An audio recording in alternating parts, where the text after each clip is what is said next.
पहलगाम में पाकिस्तान की तरफ से हुए कायराना हमले के बाद भारत ने अब पाकिस्तान की कमर पूरी तरह से तोड़ने का फैसला कर लिया है और उसके लिए भारत ने पहला कदम उठा भी लिया है।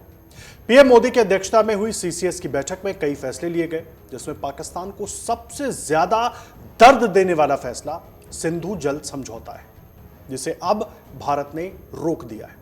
यानी कि पाकिस्तान पहले से ही भीख का कटोरा लेकर पूरी दुनिया में घूम रहा है, लेकिन अब प्यासा भी रहेगा।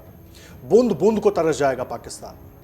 भारत की सरजमी पर आतंकियों ने जिस तरीके से कायराना हमला किया, यह हमला पहलगाम घाटी में हुआ। मिनी स्विट्जरलैंड कहलाने वाली पहलगाम की बायसरन घाटी में हुए इस आतंकी हमले से पूरे देश में अब उबाल है। हर तरफ इस हमले की निंदा हो रही है। दूसरी तरफ पाकिस्तान सवालों के घेरे में।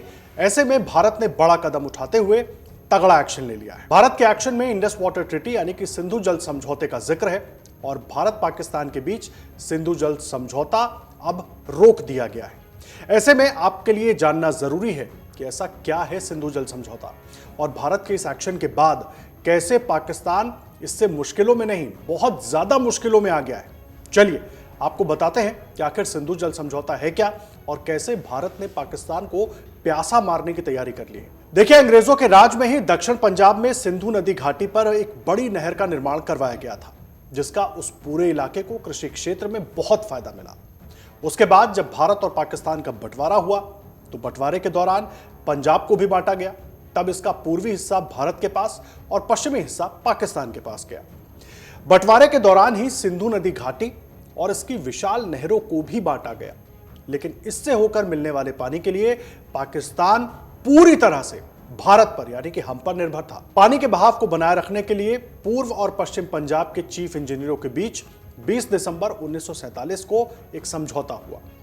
इसके तहत बंटवारे से पहले तय किया गया पानी का निश्चित हिस्सा भारत को 31 मार्च 1948 तक पाकिस्तान को देते रहने की बात तय हुई। 1 अप्रैल 1948 को जब समझौता लागू नहीं रहा तो भारत ने 2 प्रमुख नहरों का पानी रोक दिया, जिससे पाकिस्तान के हिस्से के पंजाब की 17 लाख एकड़ जमीन पर हालत खराब हो गई, क्योंकि पानी ना पीने के लिए ना सिंचाई करने के लिए। भारत के इस कदम के कई कारण थे, जिसमें एक था कि भारत कश्मीर मुद्दे पर पाकिस्तान पर दबाव बनाना चाहता था। हालांकि बाद में फिर समझौते को रिन्यू किया गया और समझौते के बाद भारत पानी की आपूर्ति जारी रखने पर राजी हो गया। देखिए, भारत और पाकिस्तान के बीच सिंधु जल संधि 1960 से जुड़ी हुई है, क्योंकि उसके पहले जो कुछ अंग्रेजों के वक्त हुआ था उसके हिसाब से सब कुछ चला आ रहा था। 19 सितंबर साल 1960 को कराची में इस संधि पर दस्तखत किए गए थे। यह समझौता सिंधु नदी और इसकी सहायक नदियों के पानी के इस्तेमाल को लेकर हुआ था। विश्व बैंक की तरफ से पहल के बाद समझौता करने के लिए भारत पाकिस्तान के बीच अलग अलग लेवल पर करीब 9 साल तक बातचीत चली थी और भारत की तरफ से प्रधानमंत्री जवाहरलाल नेहरू और पाकिस्तान की तरफ से राष्ट्रपति मोहम्मद अयूब खान ने संधि पर दस्तखत किए थे। सिंधु जल समझौते के तहत भारत पाकिस्तान के स्थायी आयुक्तों के साथ एक स्थायी सिंधु आयोग भी बनाया गया था। सिंधु जल संधि के अनुसार आयोग की ओर से साल में कम से कम एक बार नियमित तौर पर भारत और पाकिस्तान के बीच बैठक का भी प्रावधान रखा गया था। देखिए, समझौते के तहत पानी का बंटवारा किया गया था, जिसमें नदियों को भी बांटा गया था। पश्चिमी जो नदियां थी, सिंधु, झेलम और चेनाब का जल अधिकार पाकिस्तान को मिला, मतलब इन नदियों का पानी पाकिस्तान के पास सीधे जाएगा। वहीं जो पूर्वी हिस्से की नदियां थी, जैसे रावी, व्यास और सतलुज, इनका पानी भारत के हिस्से में आया। अब संधि के मुताबिक सिंधु, झेलम और चिनाब को पश्चिमी नदियां बताते हुए इनका पानी पाकिस्तान के लिए तय किया गया, जबकि रावी, ब्यास और सतलुज को पूर्वी नदियां बताते हुए इसका पानी भारत के लिए तय किया गया।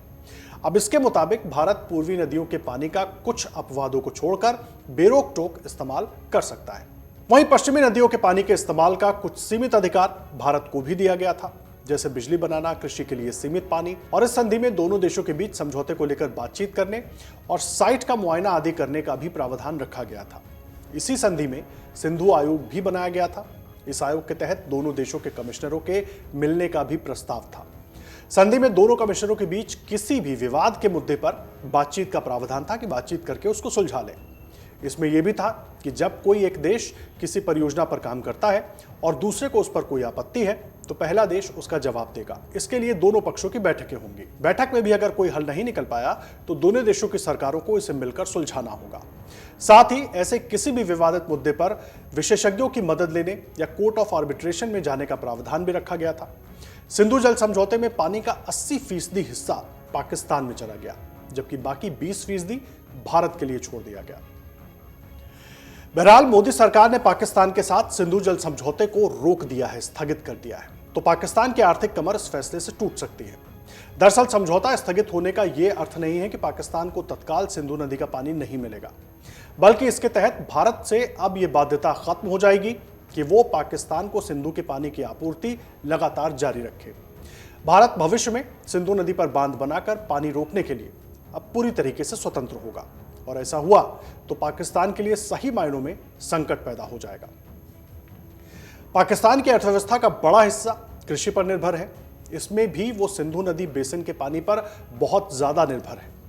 भारत और पाकिस्तान के बीच जल समझौते के तहत पाकिस्तान को सिंधु नदी और उसकी पश्चिमी सहायक नदियों झेलम और चिनाब का पानी आवंटित किया गया, यानी कि दिया गया था। भारत अगर इन नदियों को मोड़ देता है तो पाकिस्तान का एक बड़ा हिस्सा सूखे की चपेट में आ जाएगा।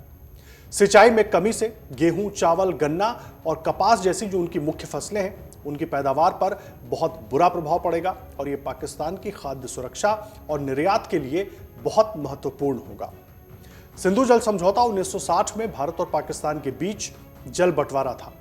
इसमें विश्व बैंक ने मध्यस्थता की थी। इस समझौते का मकसद सिंधु नदी और उसकी सहायक नदियों के पानी के उपयोग को लेकर दोनों देशों के बीच के विवादों को रोकना था, और इस संधि के तहत हिमालय के सिंधु नदी बेसिन की 6 नदियों को 2 भागों में बांटा गया था। वहीं आपको यह भी बता दें कि सिंधु और उसकी सहायक नदियों पर पाकिस्तान के प्रमुख शहर कराची, लाहौर, मुल्तान ये सब निर्भर हैं। पाकिस्तान के तरबेला और मंगला जैसे पावर प्रोजेक्ट इस नदी पर निर्भर करते हैं। अगर पानी रोका जाता है तो पाकिस्तान में ऊर्जा का संकट भी खड़ा हो जाएगा। बहरहाल पहलगाम के इस हमले में 26 लोगों की जान गई। जिन लोगों ने हमले में अपनों को खोया, उन्हें जीवन भर यह घटना परेशान करेगी। लेकिन साथ ही कई लोग ऐसे भी हैं जो इस हमले में बाल बाल बच गए, लेकिन इस हमले की भयावहता उनके साथ भी जीवन भर रहेगी, और इस हमले की कसक को पूरा देश नहीं भूल पा रहा और ना भूल पाएगा। और इसीलिए भारत की तरफ से पाकिस्तान पर कड़े कदम उठाने की प्रक्रिया शुरू कर दी गई है। अभी तो पहले शुरुआती कुछ कदम उठाए गए हैं, और जिस तरीके से खुद भारत की सरकार ने यह स्पष्ट किया है कि कल्पना से परे होगा पाकिस्तान को जवाब, तो यानी कि हर ओर से पाकिस्तान को घेरना है, और उसमें सबसे अहम उसको प्यासा रखना भी है।